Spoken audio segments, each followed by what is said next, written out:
mayor trigger the next Florida real estate surge? And I think so. Here's why.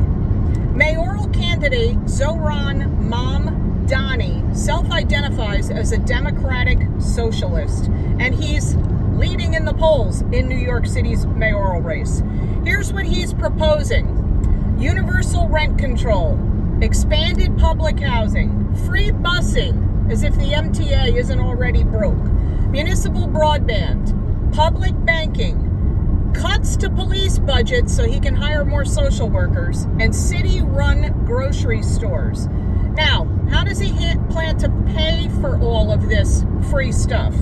By taxing New York's top earners yet again. Now, let me just tell you, the facts are eye-opening in terms of what people in New York City pay in taxes. So 40% of New York State's total budget comes from the top 1% of earners. And New York City's comptroller said that in 2021, 48% of New York City's budget came from top earners. Now, including federal taxes, that group of people in New York City is paying 51 to 52% of their earnings in taxes. That's just crazy. So I don't know where you think this stops.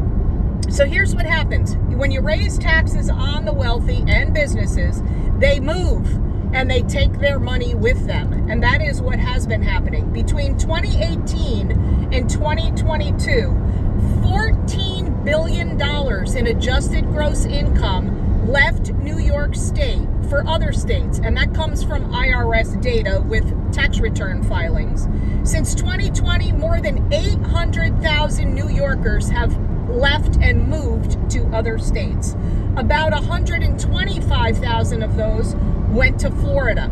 It's not just individuals, it's big business and Wall Street firms. Icon Industries, Elliott Management, ARK Invest, Blackstone, all left and went to Florida.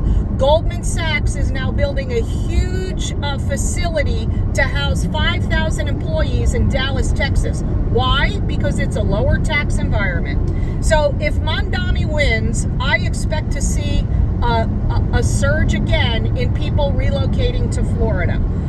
As Margaret Thatcher said, it's what happens with socialism is eventually you run out of other people's money, and that's not verbatim. I'm Robin Vaccai. If I can help you in Southwest Florida, give me a call. We'll see what happens. Have a great day.